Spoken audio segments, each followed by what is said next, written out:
ভুলে যান যে উকিল হিসেবে সমাজের প্রতি যদি কোনো দায়িত্ব কর্তব্য থেকে থাকে সেটা আমাদের আছে, কোনো বাবাজি সেজে বসে থাকা ভণ্ড প্রতারকের নয়। Objection your honour. আমার লার্নেড ফ্রেন্ড বহু মানুষের বিশ্বাস এবং সেন্টিমেন্টের উপর আঘাত করছেন, আর অভিযোগ করলেই তো অপরাধ প্রমাণ হয়ে যায় না। Objection sustained. Thank you your honour. Your honour, আমি এখন আদালতের সামনে একটা ভিডিও ক্লিপ পেশ করতে চাই, যেখানে বয়ান দিচ্ছেন অরণ্য দাশগুপ্ত, যিনি সদ্য কোমা স্টেজ থেকে বের হয়েছেন এবং তাকে গুলি করে খুন করার চেষ্টা করেছিলেন এই রুদ্ররূপ সান্যাল। তিনি ঠিক কি বলেছেন আমি আদালতকে দেখাতে চাই। অনুমতি দেওয়া হলো।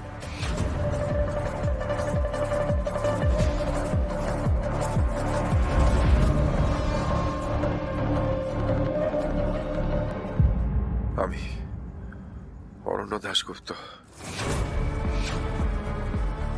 আমাদের বিয়ের দিন আমি নিজের চোখে দেখেছি রুদ্ররূপ সান্যাল ফুলঝুরিকে অজ্ঞান অবস্থায় কিডন্যাপ করছিল। সঙ্গে আরেকজন ছিল, গাড়িতে করে ফুলঝুরিকে কিডন্যাপ করার চেষ্টা করছিল রুদ্ররূপ। আমি বাধা দেওয়ার চেষ্টা করি, আর তখন রুদ্ররূপ সান্যাল আমাকে গুলি করে। আমি চাই রুদ্ররূপ সান্যালের কঠিন সাজা হোক।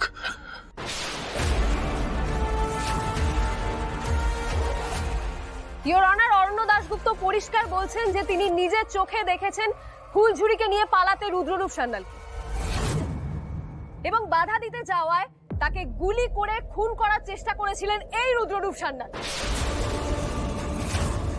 এরপর আশা করি এটাকে আর অভিযোগ বলা চলে না, আমি প্রথমেই প্রমাণ করে দিলাম। এটা কোনো প্রমাণ হল?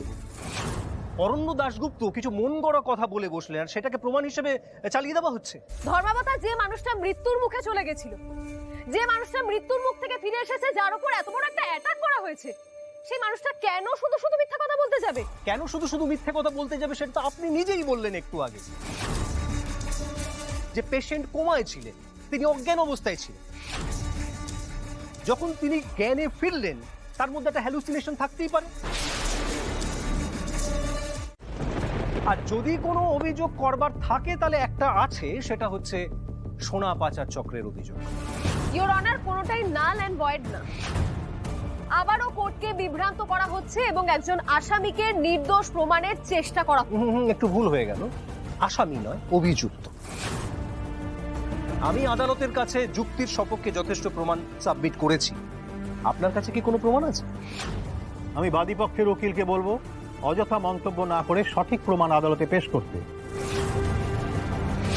আর যদি সে ধরনের কোনো প্রমাণ না থাকে তাহলে বারবার অবজেকশন জানিয়ে কোর্টের মূল্যবান সময় নষ্ট না করতে। Sorry your honour. কেসটা তো আমাদের হাত থেকে একদম বেরিয়ে যাচ্ছে। আমাদের এত ক্ষতি করার পর রুদ্রতা বেকসুর খালাস হয়ে যাবে।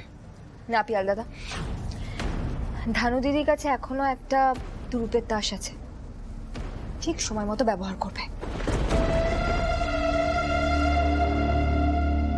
তাহলে ধর্মাবতা, যে অভিযোগটা পড়ে রয়েছে সেটা হচ্ছে সোনা পাচার, গোল্ড স্মাগলিং, খুব বড় ধরনের অপরাধ। তো সেটাও তো প্রমাণ সাপেক্ষ। তো সেই সাক্ষী আমার কাছে এই মুহূর্তে উপস্থিত আছে, তাকে আমি কাঠগোড়ায় ডাকবো। এসপি স্বাগতা রায়। অনুমতি দেওয়া হলো। Thank you your honour. SP Swagata Roy हाजिर हो।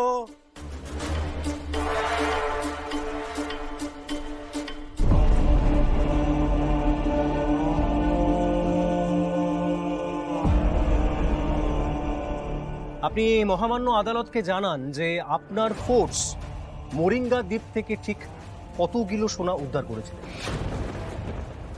কোনো সোনা পাওয়া যায়নি। কি আমি ঠিক শুনতে পেলাম না, মানে আপনার সামনে দাঁড়িয়ে থেকেও শুনতে পেলাম না। সবাইকে তো বলতে হবে, সবাই শুনবে, ধর্মাবতা শুনবেন, জোরে বলুন। মিলর্ড, আমরা এখনো পর্যন্ত কোনো সোনা পাইনি। অদ্ভুত, এটা একটা অদ্ভুত মজার কেস ধর্মাবতার। মানে সেই ছোটবেলার কুমির ছানার গল্পটা আছে না, সেটা আমার মনে পড়ে যাচ্ছে।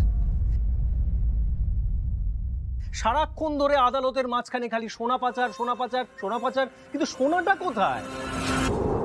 মিলর্ড, আমরা এখনো পর্যন্ত কোনো সোনা পাইনি, একথা ঠিক। আমাদের সন্দেহ মোরিঙ্গা দ্বীপ থেকে এখনো নিয়মিতভাবে সোনা পাচারের কাজ হয়।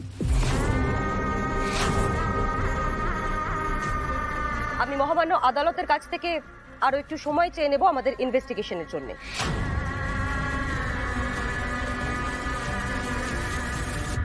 ইওর অনার, এই রিপোর্টে পুলিশের সন্দেহের কথা পরিষ্কার লেখা আছে।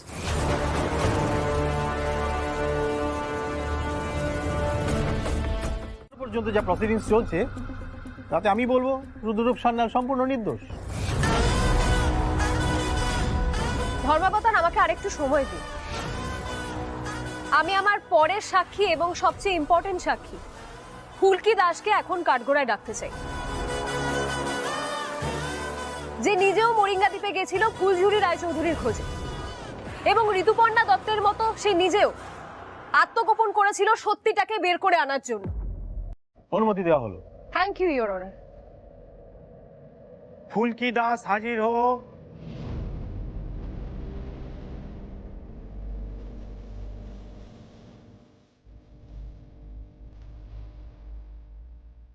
বলুন, যা বলিব সত্য বলিব, সত্য বই মিথ্যা বলিব না। যাহা বলিব সত্য বলিব, সত্য বই মিথ্যা বলিব না। ফুলকি দাস, মহামান্য আদালত বলছেন যে রুদ্ররূপ সান্যাল নির্দোষ। আপনার কি মনে হয়? ধর্মাবতার, আমাকে যদি রুদ্ররূপ সান্যাল এক গলা গঙ্গা জলে দাঁড়িয়ে বলে যে সে নির্দোষ, তাও আমি বিশ্বাস করব না। বরং আমার মনে হয় যে রুদ্ররূপ সান্যালের মতন একজন শয়তানের খোলা ঘুরে বেড়ানো সমাজের পক্ষে ক্ষতিকারক।